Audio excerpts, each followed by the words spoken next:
I'm Ashley Malik, and I help midlife moms to feel amazing using nutrition and mindset strategies that give you the healthy, happy, and confident life you've been striving for. After losing 65 pounds in perimenopause, tackling gut health issues, and surviving breast cancer, I've learned that health and wellness is so much more than just gathering information. Learning to rewire your brain and your thoughts lets you take all that valuable information and put it into action so that you actually get results. Here, you'll get strategies for eating healthy food without feeling deprived, systems for making nutrition work for you and your family, and steps to rewire your brain so that you never have to rely on motivation again.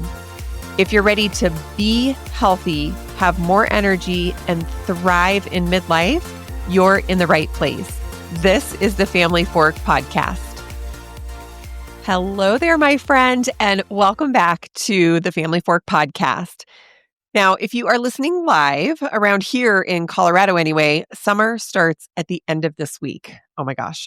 My daughter is out of school on Friday and they're not even in school for a full day. So by 12 noon this coming Friday, summer vacation is in full swing.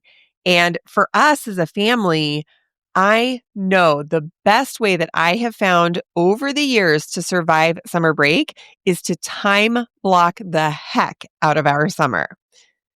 Now, to be really honest, I always thought that everybody did this, but I was talking to some other moms recently and they were actually only just starting to think about their plans for the summer. They didn't have anything locked down.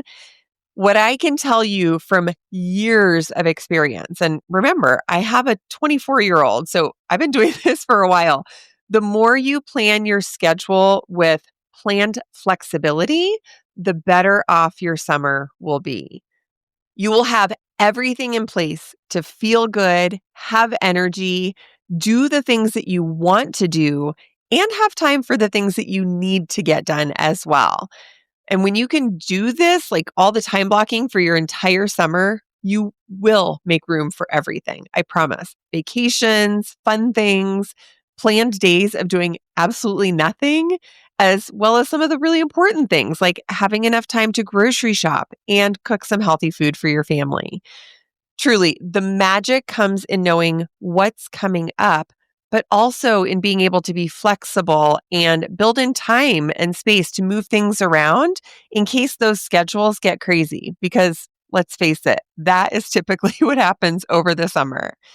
So today we are going to talk about how you can effectively time block your summer and easily so that you have time and space and capacity to eat well, not spend a lot of time in the kitchen, move your body, do all of those things that are important to your health so that you can keep up with your activities, with your family, and with everything else you have going on this summer. I do want to add a personal note here. So if you follow me on Instagram, you may have seen recently that I posted that I was diagnosed with breast cancer. This has definitely changed what our summer is going to look like. But honestly, it's all the more important that I time block so that I can prioritize my health and my wellness. My medical team, thankfully, they were able to catch the cancer relatively early. So I feel good about the prognosis and I sort of understand what the treatment is that's ahead of me. But honestly, we never know when something is going to derail our plans, which is why every day I'm advocating for you to place a high priority and importance on your health and wellness. I'm going into this breast cancer journey already having my nutrition pretty dialed in. I know how to move my body so that I can feel good, but I can still prioritize rest. Had I not been doing those things all along, the changes that I would need to make for my health this summer would be so much more challenging. Please don't put off your health this summer just thinking, I'll probably just do it in the fall or I'll wait until school starts again. I just want to relax and enjoy the summer. I get it, but I really want to encourage you from my own personal journey. I didn't expect this. I really didn't expect to have breast cancer. I didn't expect that I'd probably be down for like the next 4 to 6 months. We never expect this. We don't expect this kind of thing to happen.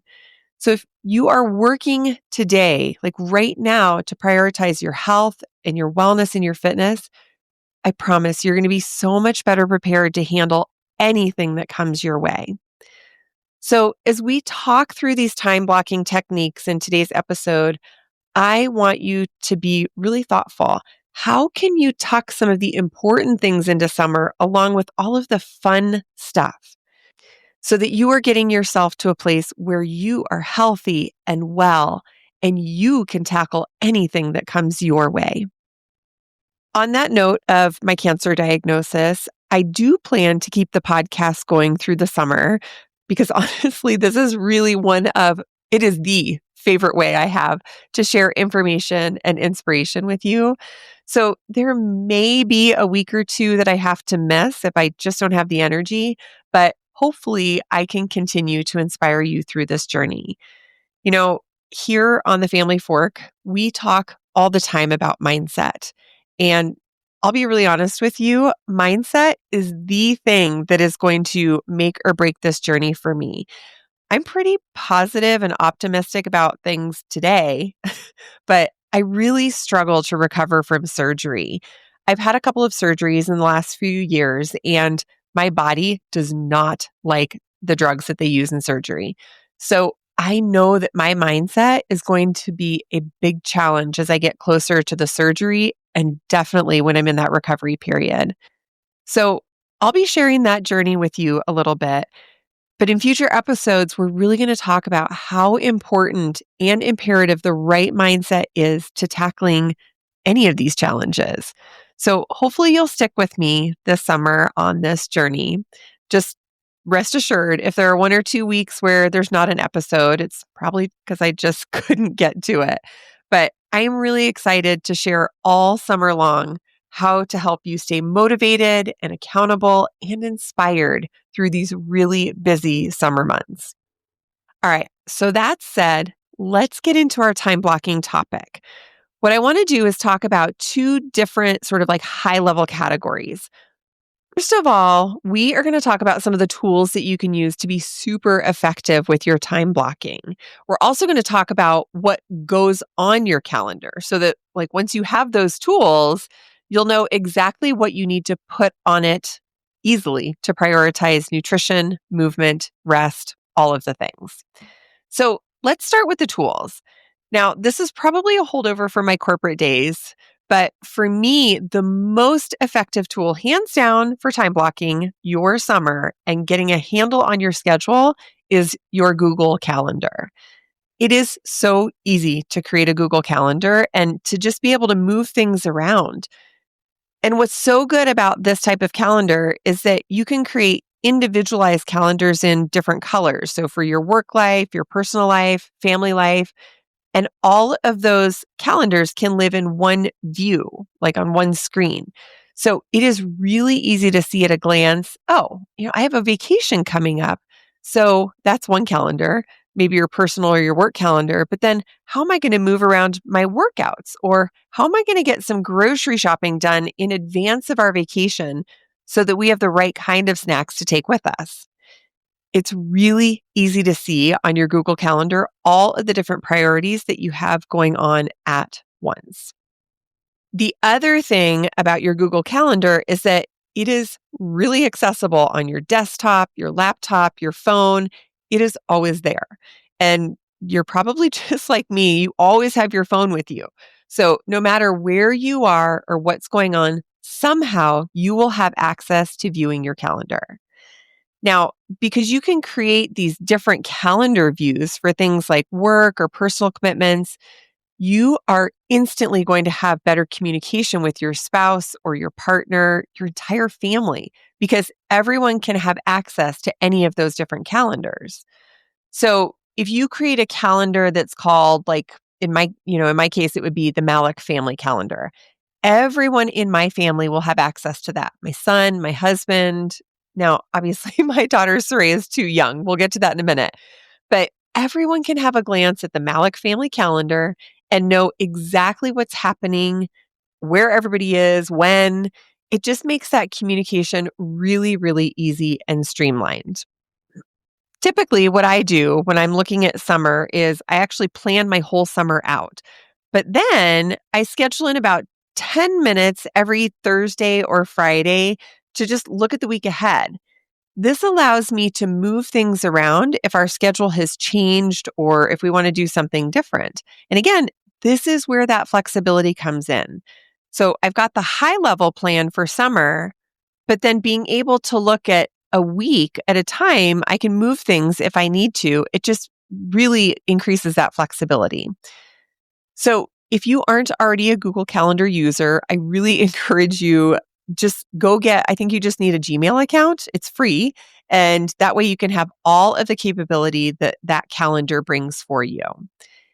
And stick with me for a minute because we're going to talk about what you actually put on your calendar in just a second. But make sure you have that calendar. And I promise it is going to help you and your family stay so organized all summer long. And this way, I promise you'll be able to prioritize your health and your wellness. And you'll see how in just a minute. So, the other tool that I always use is a printable calendar. Now, I know that there are a bunch of like fancy solutions to this. There are like light boards that you can put up in your kitchen. And recently I saw like a tablet style calendar that it actually syncs with Google Calendar. But the idea is that you put it in your kitchen so your entire family can look at it at any point in time. Personally, I really like a paper printable calendar. That's just my preference. So, what I do is I post a week, like a 1 week view. So, I put up a fresh calendar every week. That way, somebody like Soraya, who doesn't have access to Google Calendar, she's 6, she can look at the calendar in the kitchen, which I usually post on the refrigerator. And it's just really easy for her to see what's coming up and what she should expect. Now, maybe you're thinking, okay, cool, Ashley, this is awesome. But it's supposed to be a podcast about food and nutrition and feeding my family. Yes, that is true. But I will tell you, if you don't time block your entire life effectively, you won't have time for good nutrition and being able to move your body. So let's talk about what are you actually going to put on your calendar in the first place? And how does this even relate to health and wellness for you and your family this summer? First things first, I need you to plan the fun stuff. This is a tip that I learned from a business mentor of mine years ago because my calendar was already full with like work and different things and priorities. And it would just look so full. And then summer would come around or the winter holidays would roll around. And it didn't feel like I had capacity or bandwidth for any of the fun stuff. Like I didn't have time for a day at the pool with my kids or during the wintertime, I didn't have time for gingerbread making or going to visit Santa. So after you get your Google Calendar set up, you are going to schedule all the fun things. And again, you can do this with flexibility in mind because maybe you don't know exactly what you're going to be doing. But let's say in June, you want to take 2 days off and you definitely want to take your kids to one of the local theme parks. So that's 3 days total. Schedule those first. This gives you the opportunity to schedule everything else around those events. And by doing this, you are pretty much guaranteed to have time to do the things that feel fun this summer. Like we're talking about hosting barbecues or going to barbecues, taking a vacation, going to theme parks, taking a day to do literally nothing. Can you imagine? Like you are allowed to do that. So if you can get all this scheduled in first, you are going to have the availability to get everything else dialed in, and there will be room and time and space for everything this summer. Once you have taken the time to schedule all the fun things, all the things that you want to do, we are going to schedule in things that relate to your movement, whether that's workouts or not, whatever, and your food or your nutrition. Let's tackle the movement piece first. It's a little bit more straightforward. And then we're going to dive into the nutrition piece. So for workouts, I need you to schedule on your calendar exactly what time of day you are going to work out. Some days, this might be a more intentional workout, like going to the gym or working out in your basement or your living room, whatever that looks like for you. But you need to schedule in the time. It might even be a simple walk. But if you don't schedule that time, you're not going to find time to do it. I want to encourage you to listen to episode 36, where I talk about my favorite workouts. And one of the reasons that I really like the workouts that I do, they're on the Body platform, BODI. I really like them because the workout, it's already planned, but that also tells me exactly how long it's going to take. So when I'm thinking about time blocking my summer, makes it really easy to say, okay, I'm going to do 3 workouts this week. I know that they're each going to be about 50 minutes. So I'm going to time block 1 hour on my calendar to complete each of those workouts. Now, when you are planning your workouts or your walks, whatever it might be, I want you to remember that, if you're going to a gym, you need to schedule time to travel to the gym and home from the gym. Or maybe you are going to need a shower or do like a quick hair and makeup refresh after the workout or the walk. You just got to make sure and schedule that time in too. The more specific you can be, the easier it's going to be to ensure that you have time available for your workout so they don't go by the wayside. This episode, it isn't really about, what kind of workouts to do. So again, I want you to go back and listen to episode 36, and I'll link to that in the show notes because there you will get a ton of information on how to pick a good workout for yourself now and for the summer that's going to be super sustainable. So definitely go listen to that episode. But above all, make sure you are scheduling your workouts, your movement time on the calendar, and that nothing else gets in the way of those time blocks. Make those like appointments with yourself, or like it was a hair appointment or a dentist appointment. You wouldn't miss those, right? So don't miss these appointments with yourself. Sometimes you're going to have to get a little creative. This might mean working before the kids are up. It might mean working out after the kids go to bed or while they're at summer camp. Do what works for you, but just make sure you get it on the calendar, okay?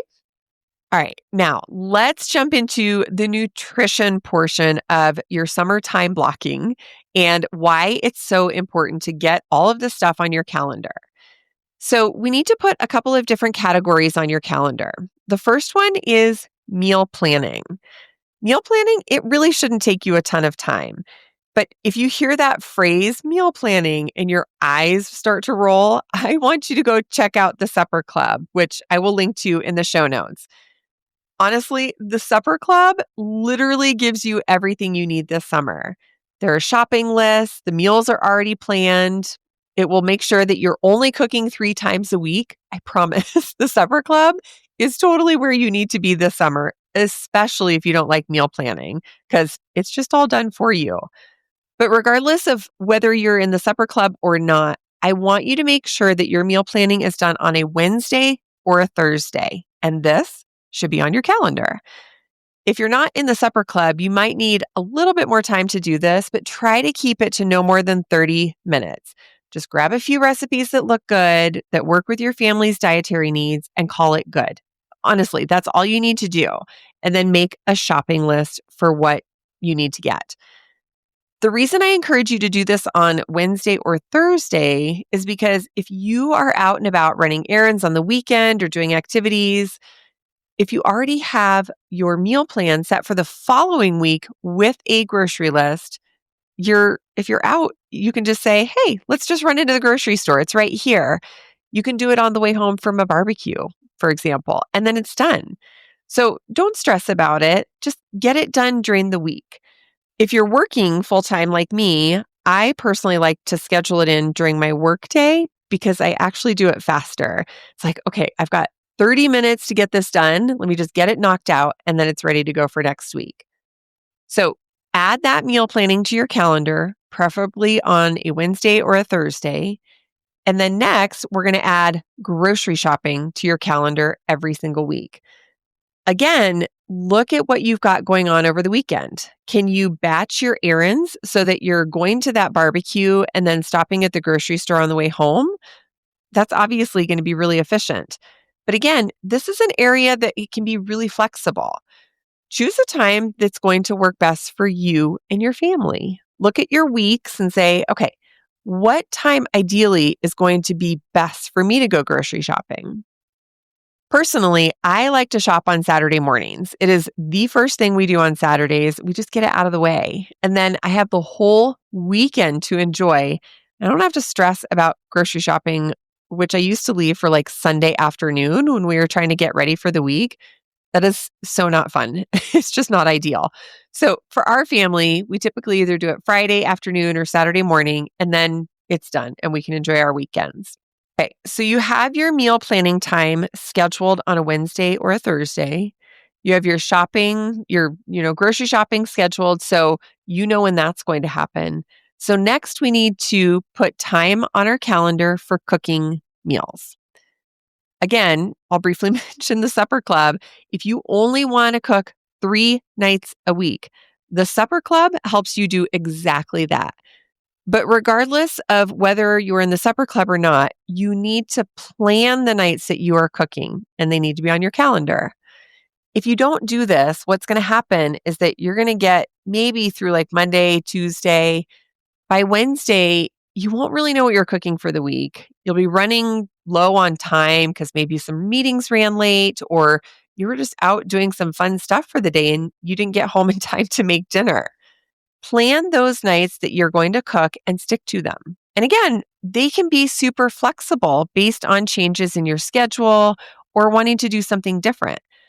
But at least if you know, okay, I'm cooking Monday, Tuesday, Wednesday night of this coming week, then those are the nights that, well, you probably got to be home by 4:30 or so you can get everything ready and get dinner on the table quickly.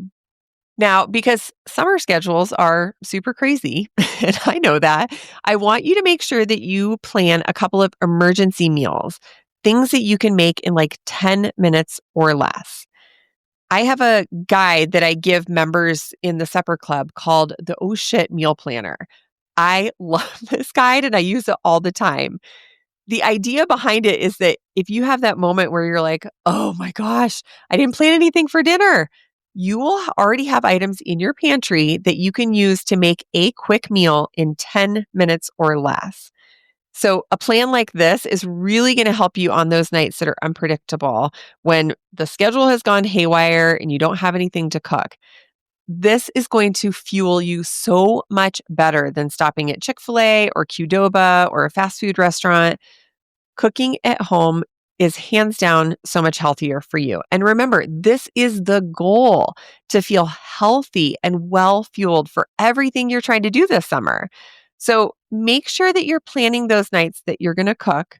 And then make sure that you have all of the ingredients on hand for a couple of like last minute or 10-minute meals already ready to go in your pantry so that no matter what happens, you are dialed in and ready to cook for your family. Okay, so that covers your dinners each week. I think that breakfast and lunch are much more fluid. It's a little bit easier to like direct your older kids how to get their own breakfast or to even just have a couple things on rotation like hard-boiled eggs and cereal and some freezer waffles. All of that can make breakfast really easy. Lunch, it's kind of the same thing. Like have some things on hand like nitrate-free deli, maybe some gluten-free bread, and some components for making really fun salads. So breakfast and lunch really should be pretty fluid and pretty easy. I usually find that dinner is when things really go off the rails for a lot of families. So hopefully these tips are feeling really helpful for you in planning for a nutritious summer. The last thing I want to talk about in terms of nutrition, though, is snacks. Because if you are a mom, you know you will hear at least 100 times a day, I need a snack. Oh, so that you're not cringing every time you hear that from one of your kids. And so that you're not worried about snacks when you're doing an outing, like you're at the pool or you're going camping or hiking. Let's set you up for success when it comes to snacks. So I want you to think about preparing for snacks ahead of time. And the way that you do this is by gathering ingredients that feel healthy so that you don't cringe when your kids say, oh my gosh, I need another snack. you will already have some healthy options to offer them. Now, in episode 35 and 37, I've given you some really great ideas around what kind of snacks will work well for you and your family this summer. So I want you to go back and listen to those episodes and then check in with yourself and your pantry every couple of weeks and make sure you have ingredients on hand for any of those snacks that you've selected. In our house, I actually really like making snack bags ahead of time. And again, this is what you're going to want to put on your calendar. So, with our snack bags, this way, Soraya can just pop into the pantry. She sees that there's a snack bag there. And I don't know, I like to put lots of different things in one bag. So, it might be like Annie's cheese puffs and some dry roasted nuts, a couple of like dried cherries or some chocolate chips. We really like the Unreal chocolate drops, which are like M&Ms without all the artificial colors, string cheese, applesauce pouches, fruit in a peel like clementines, bananas, apples. Having all of these things on hand is going to make it really easy to make up some of those pre-made bags for your family. So it's really easy if somebody says, "Oh my gosh, I need a snack." You can just tell them, "Go grab one of those snack bags." Again, make sure that you listen to episode 35 and 37 and then plan for those snacks during the week so it just doesn't become a headache or a hassle. And this will keep you from defaulting to snacks that actually aren't the best for fueling your energy or your family's for the summer when you're at the pool, for hikes, for riding bikes. You need to have the good energy so you can do all of the fun stuff, but you need to schedule time to make that happen. Okay, so we've covered a lot of ground here today. We've talked about the tools that you need for time blocking your summer, your Google Calendar, and a printable calendar. And we've talked about what to put on your calendar. So when it comes to movement, you're scheduling your workouts and the time that it might take to get to and from those workouts or to like shower and refresh. We talked about nutrition. So everything from meal planning, grocery shopping, cooking, all the way to planning your snacks and what kind of things you're going to have around your kitchen for the summer. As you get into this process of time blocking, one of the things I want to caution you about is that you don't get stuck in planning mode. So, for those of us like me, maybe you, who are A-type individuals, planning feels really good.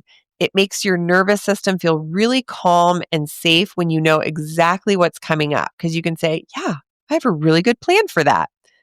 The problem here is that it's really easy to get stuck in planning mode and to not actually execute or do the things. So once you have meal planning, grocery shopping, cooking on your calendar, they're there, but you also have to do them. This is what's going to help you to feel so much more on top of your nutrition and your wellness for this summer, really just by actually doing the things that you have scheduled. And remember, planning does not mean lack of flexibility. It actually gives you flexibility because if things go off the rails one week, you can look ahead at the next week and say, okay, where did this go wrong? How can I readjust or move things around? This is why I like Google Calendar. It's like drag and drop so that you can create the following week to work a little bit better so that you really have time for cooking, time for the fun things, you have snacks planned for going to the pool or a day hike, whatever it is. So your flexibility is there. Don't let a schedule make you believe that you don't have it. It's available to you and you're actually with a plan going to have more flexibility than you realize. So real quick before we go, I want to put this in perspective. So I took a minute to just put some actual time blocks around these different things and categories that we've talked about. So if you are to look at your calendar and say, okay, workouts, maybe that's going to take me 5 hours total a week. Maybe cooking will take 3 hours a week. Grocery shopping and meal prep, maybe 1 to 2 hours a week. And getting those snacks prepared and prepped, that's an hour a week. If you add all of that up together, you're looking at around 10 hours a week. Now think about this. If you do not plan ahead for 10 hours a week, Do you honestly think that it's possible that you're going to magically find 10 hours a week? No, you're not going to be able to find that time. This is why time blocking your summer will absolutely change your relationship with your nutrition and your fitness and your wellness because you will have time to do these things well. They won't feel like an afterthought. And it's not going to feel like a drag because you already have the fun stuff planned, right? You already put it on your calendar. That came first. So now all you need to do is fill in this 10 hours a week. Make sure that you're fueled properly, that you're eating foods that keep your inflammation low so that you have tons of energy and you feel good. You stay healthy. Whether you're at home or at work or on vacation, whatever you are doing this summer, you want to feel good. So do not leave these 10 hours to chance. Get them on your calendar. Follow those steps that we just talked about in this episode, and you are going to set yourself up for such an amazing summer. I promise. All right, my friend, thank you so much for being here. And truly, thank you for letting me share a little bit about my breast cancer diagnosis. I always want to be as transparent and authentic as I can be. Like what you hear in your ears right now, this is exactly who I am. And I can't imagine going through an entire summer and not sharing some of this cancer journey with you. So hopefully these tips are helpful for you because I know that they're going to be really helpful for me as I navigate what this journey is going to look like. I cannot wait to be with you all summer long and continue to inspire you to feel your best every single day. So have a great week. I am already excited to meet you back here next week. Thanks for listening to the Family Fork podcast. I hope today left you inspired and equipped with something tangible that you can put into action today. Remember, success is so much more than just gathering information. You have to put it into action. If this episode resonated with you, here's how you can help the show reach even more midlife moms. Hit follow, share it with a friend who's struggling in midlife too, and if you're feeling generous, leave us a review. Your thoughtful review helps other listeners discover these conversations when they need them the most. This show has become even more than I could have imagined, and it's because of loyal listeners like you who show up and share. You are helping to build this community and movement that will inspire midlife moms for years to come. For show notes, links, and resources, head to ashleymalik.com/podcast. Keep striving for the healthy, energized life that you deserve.